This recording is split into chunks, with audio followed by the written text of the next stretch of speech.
Ikatlong kabanata, sa pagpasok ni Jae-hwan sa palapag ng nagyayelong mga bundok. Siya ay tumatakbo para iwasan ang mga pag-atake ng mga malalaking yelo na galing sa halimaw.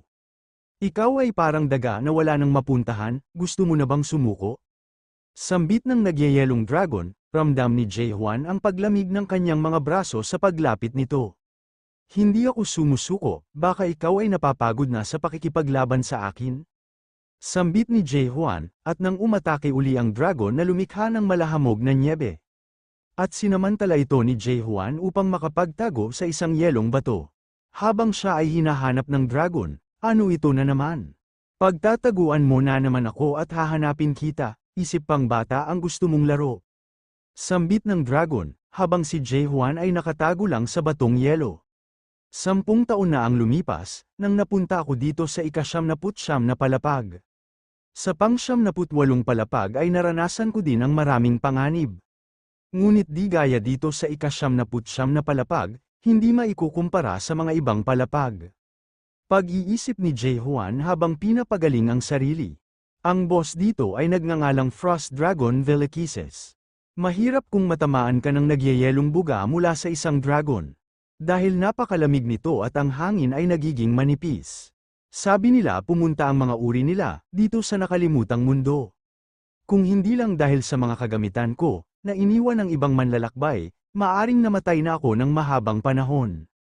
Itong totoong espada ng dragon, na nakuha ko sa ika-85 na palapag, ang pananggala at resistant sa lamig na ibinigay ni Yoonwon.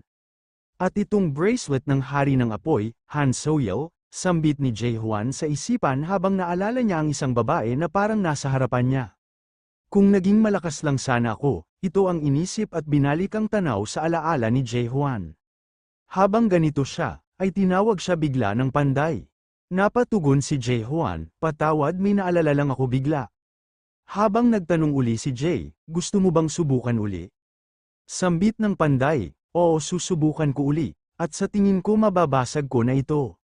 Sambit ni Jae-hwan, ganun ba? Tugon ng panday ng Atopos, na si Jae. Ang nayon na nabawi namin, mula nang matalo na namin ang ika-50 boss ng palapag ay nasira. Ang mga manlalakbay na namamatay ay nagkakaroon ng malubhang sugat at ito ang siyang pang-araw-araw na nangyayari, pero hindi sila nawalan ng pag-asa. Ang pari ay lumikha ng bagong emergency rescue team, kung saan pumupunta sa iba't ibang lugar para iligtas ang mga sugatan at hindi na makalaban, at ang mga panday na lumilikha ng mga armas, ang mga manlalakbay na lumaban para sa tao, at para sa isang panday na iniwan sa Atopos.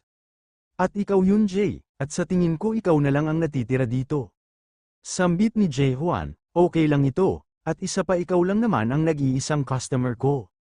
Ngunit ang mas mahalaga ay ang problema sa pagliit ng mga supply galing sa mga mababang palapag. Nung isang buwan lang meron pang dumarating na supply ng mineral. Sambit ni James, at napaisip si Jae-hwan, oo problema nga ito, dahil parang wala nang nabubuhay na tao sa mundo. Hindi ko alam kung anong petsa na, at narinig ko may 10 ng tower impact ang naganap, at wala nang taong umaakyat ng tore. Pati sa palapag na lugar, na kung saan dumarating ang mga bagong tumanggap sa paanyaya, galing sa tore para sa mga tao ay walang makikita din, sa tingin ko lahat ng tao sa mundo ay maaaring naubos na, sambit ni Jae-hwan habang si Jae ay malungkot ang mukha, pero si Jae ay nagtanong, ahem, magmula nung nagsimula ka sa paglalakbay mo, sa pagpunta sa taas at pagbalik sa baba ng tore, meron bang bagay o mga problema ang nagbigay sa iyo ng pag-aalala, sambit ni Jae. At napaisip si Jae-hwan bigla, ngayon na iniisip ko ito, sa lugar kung saan matatagpuan ang regression stone, may mga kakaibang marka ang nakasulat. Tore sa loob ng tore, bangungot sa loob ng bangungot. Hay baka ito ay mga bugtong isinulat ng iba, hindi ko alam ang ibig sabihin nito. Nalilitong pag-iisip ni Jae-hwan, wala naman akong napansin na problema. Tugon ni Jae-hwan, pero ang totoong problema ay ang pagkawala ng matandang hero noong nakaraang araw. Dito sa tore ay hindi ka tatanda, kapag may nawala dito sa tore, ay maaaring dalawa ang rason. Ang una, maaaring ginamit nila ang regression stone, o di kaya sila ay nagpakamatay at tumalon sila palabas ng tore. Si Jae at Hiran, silang dalawa na lang ang natitira sumusuporta sa mga manlalakbay sa Atopos. Sambit ni Jae-hwan sa isipan, habang pinagmamasdan niya si James ay may napagtanto ito alam niya malukat na itong mag-isa. Jay, turuan mo ako kung paano ang maging panday, sambit ni Jae-hwan, at napatigil si Jay bigla, na parang alam na niya ang kanyang nararamdaman. Ito ang mga memoryang naaalala ni Jae-hwan. Ano, taong nilalang, tapos ka na ba maglaro ng tagu-taguan? Mula nang magawa itong toring ito, wala pa sa kasaysayan ito, na isang tao ay nakapunta at nakarating dito sa 99 na palapag. Inaamin ko medyo kakaiba kang tao, sambit ng dragon. Haha, para kilalanin sa huling pagkakataon ng isang halimaw imbis ng tao, pag-iisip ni Jae-hwan.